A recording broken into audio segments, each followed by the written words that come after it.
Hi, everyone. Thank you so much for joining me for another Facebook Live. I'm Dr. Alexis Conason. For those of you who don't know me, I'm a clinical psychologist. I'm in private practice here in New York City, and I'm also the founder of the Anti-Diet Plan.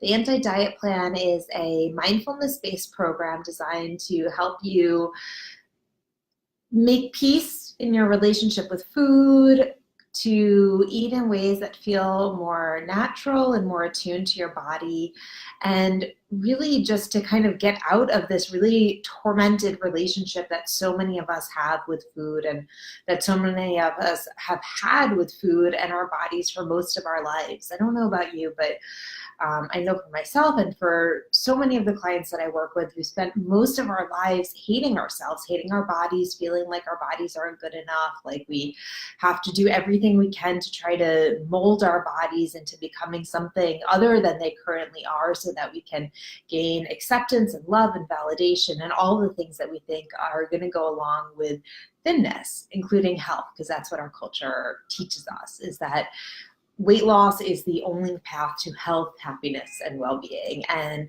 I'm calling BS on that. So my program, the Anti-Diet Plan, really helps us learn a radically new way to relate to food and our body, one that's not based on conflict, but that's based on an inherent sense of trust and compassion in ourselves and in our bodies. And you'll learn in the program why acceptance and compassion is really the foundation to change. We tend to think that if we're just really hard on ourselves, if we beat ourselves up really bad, then that's going to motivate us to change. But that is not how our brains work. That's not how human psychology works. The more that we hate ourselves and the more that we don't accept ourselves, the more stuck we feel in the same old cycle. So if you're ready to try something really different and try to break out of a stuckness and a cycle that you're in with food in your body, please check out my program. I have the 6-week signature course. You can learn about that at theantidietplan.com. And if you're interested in just kind of getting a taster of the program and starting to dip your toes into what mindful eating is all about, then I invite you to check out my totally free 5-day mini course, which you can sign up for on my website at drconason.com. Just put in your email and I will send you 1 email a day for 5 days, and it will give you techniques and tools you need to start mindfully eating today.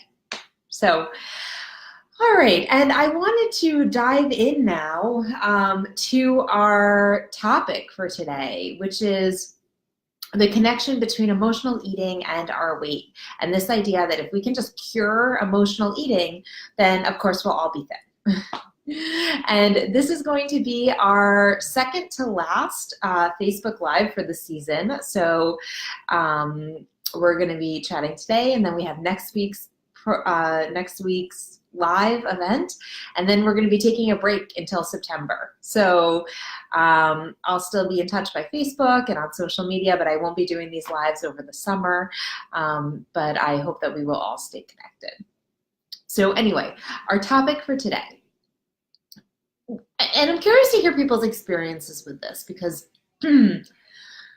I know a lot of people watching, a lot of my audience struggles with emotional eating, and I think we tend to hold on to this belief that if we just can kind of get a handle on this, if we can just get our emotional eating under control, everything's going to be okay. We're going to lose weight. And I hear this a lot because I always tell people when they start working with me that I'm not a weight loss doctor. Like, I am not going to put you on a diet plan. I'm not going to teach you how to lose weight. There's a lot of professionals out there who you can pay to do that. I'm not one of them because I don't believe that it works. It's not because I don't know what to do. I spent almost a decade of my career working in weight management and obesity research.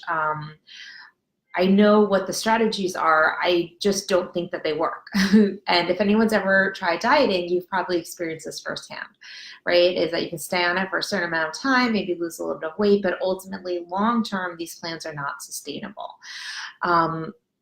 And part of the reason that when we focus on weight loss, we end up feeling even more out of control with food is because there's an inherent sense of restriction that will come whenever we try to focus on losing weight. That being said, I always tell people I'm very upfront that I am not going to be focusing on weight loss, and I explain why that is and what I do, instead, which is focus on developing a more peaceful relationship with food, with healing our relationship with food and our body, which I find a lot of the time is really what people are looking for when they say weight loss. They mean peace, wellness, health, happiness, well-being, to live a life free of stigma and marginalization. So these are, really when people say weight loss, it's not really about the weight loss, it's about the things that we associate with weight loss, which often are accessible to us right now. Not always, but often. So when I say this, a lot of people say, okay, yes, well, that totally makes sense, but of course I'm going to lose weight when I do your program because I'm struggling with emotional eating, and when I eat emotionally, that means when I get that under control, that means I'm going to be eating less, and my weight is going to lessen. I'm going to lose weight. And I hate to be the bearer of bad news, but that's not always the case. And the truth is, and this is what people don't want to hear, but I'm not trying to win a popularity contest here, so I'm just going to say it because it's what I know to be the truth, is that people are meant to exist at a diversity of different body shapes and sizes. And this is a good thing. This is what makes us different. This is what makes the human beings interesting, is that we have differences. We're not all the same.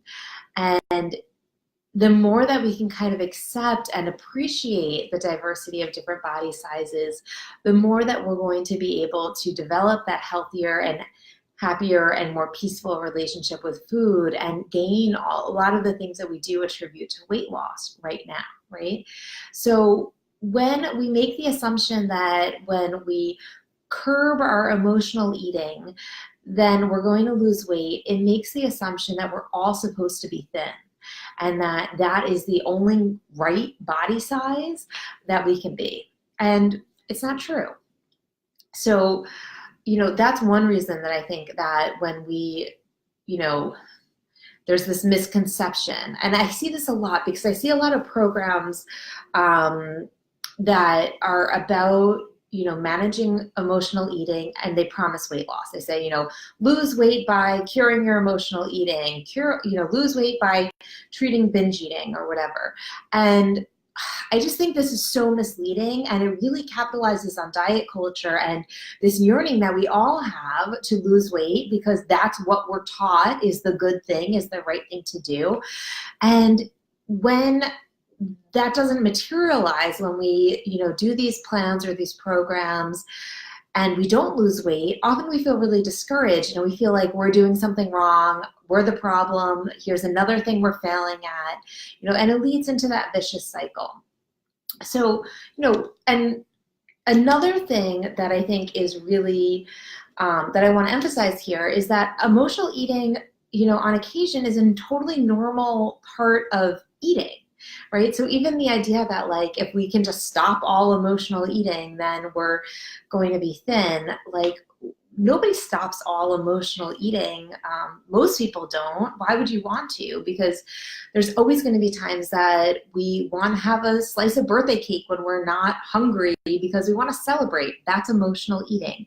Or that we are going to eat past the point of fullness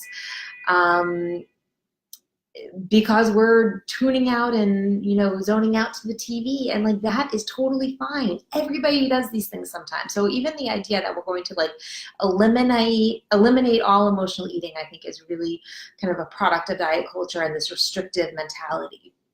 But I can't say what's going to happen to your body when you heal your relationship with food.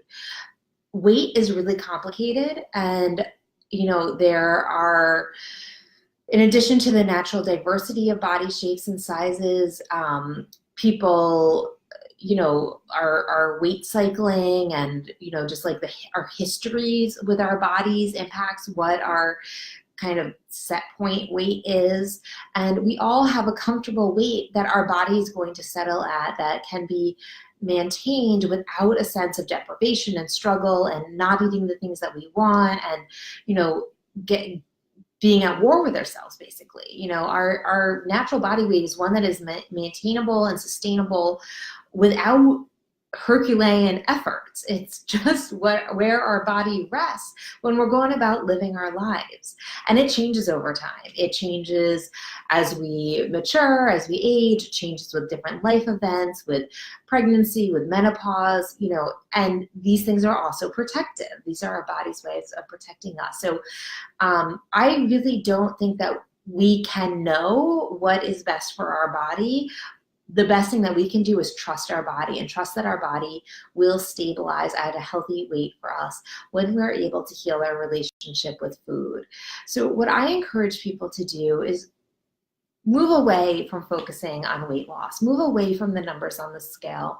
I know that that's a lot easier said than done because we're in a completely weight-centric culture and we're told every direction that if we're living in a larger body, there's something wrong with us and that our job in life is to shrink ourselves and to become smaller. But I think more and more we're starting to accept that those are just a narrative that our culture has put on us.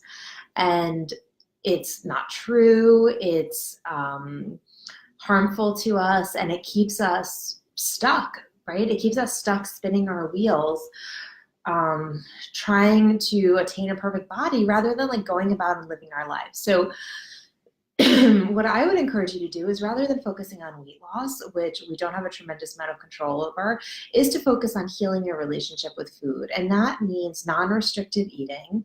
It means allowing yourself to eat emotionally without a sense of guilt or shame at times. It also means addressing the issues if we are consistently turning to food to deal with our emotions and we don't have any other coping skills in our toolbox and we're not actually dealing with the emotions because we're constantly using food to kind of fill those emotional needs, then that's something to look at as well, right? Because the problem with that is not that we're using food to fill our emotional needs. It's not that we're eating when we're not hungry. The problem with that is that our emotional needs are going unmet because food isn't authentically the absolute best choice to deal with our feelings. So when we constantly are using food to deal with our feelings, we're not really dealing with what's going on. And our emotions are important. They deserve our attention and they deserve to be fulfilled and expressed and met however we can. So, I think that that's part of healing our relationship with food. I get into that in the last week, or the second to last week of the 6-week signature course, the anti-diet plan. We talk all about emotional eating and how to deal with emotions. That's the hard part, right? It's like once we identify the emotions that are going on, everyone, always thinks, okay, well now I feel this, like how do I make it go away? We don't make it go away so easily. We have to actually feel the feelings and deal with what's going on. So that can be challenging. But, rather than feeling so preoccupied with weight loss and is emotional eating going to, help me lose weight, I think we need to just focus on healing ourselves and healing our relationship with food. And, just a note of caution, I'd be very wary of any kinds of programs that are going to promise you weight loss because all of the research shows that this is not, that any kind of restriction is going to increase us feeling more out of control with food. It's going to increase any kind of emotional eating or disordered eating, any kind of binge eating that we have going on. And it's not sustainable in the long term. That's what there's, almost every research study will show. So, again, people don't want to believe this. And there's a lot of people who will capitalize in that yearning to want to be accepted in our fat phobic culture and promise weight loss, especially through things like intuitive eating, mindful eating, overcoming binge eating or overcoming emotional eating. And I would just encourage you to be really wary of these programs because they are essentially recommending the problem. They are, I read a quote recently that recommending restriction to treat binge eating is like recommending smoking cigarettes to treat lung cancer. It's prescribing the very thing that's making us sick. So I just don't think it's possible to heal from our relationship with food when we are focused on weight loss, and programs that think that they can do both, I think are really misleading us and kind of keeping us stuck in that same cycle. So that is a little bit about why I think that we need to move away from the whole idea of weight loss and just focus on coming to peace with ourselves. I think that's one of the most important things that we can do to live a better life, to just feel better about ourselves, is to come at ourselves with a stance of compassion and acceptance and peace. And I find that really that's so much of what people are looking for when we say that we're looking for weight loss. It's acceptance, it's peace, it's compassion, it's feeling accepted and loved by others. And those are things that don't come with weight loss. They come from how we feel about ourselves, and they come from, you know, working to change injustices that are in the world, structural inequalities and injustices that we can you know, put our energy into fighting. When we're not so busy trying to change our bodies, we can really focus on trying to change the world. And I think that's where our energies are most well served. So I want to thank everybody for joining me today. Again, I'm Dr. Alexis Conason. You can read more about me on my website, drconason.com. You can find out more about the 6-week anti-diet plan course on the antidietplan.com. You can connect with me on social media. I'm on Instagram at the Anti-Diet Plan, Twitter at Conason Psy.D, Facebook at Alexis Conason Psy.D, and you can reach me by email, info@drconason.com. I would love to connect with you, and I hope to see many of you in the 6-week signature course. All right, I'll see you next week for our last Facebook Live of the season. Have a good day, everyone.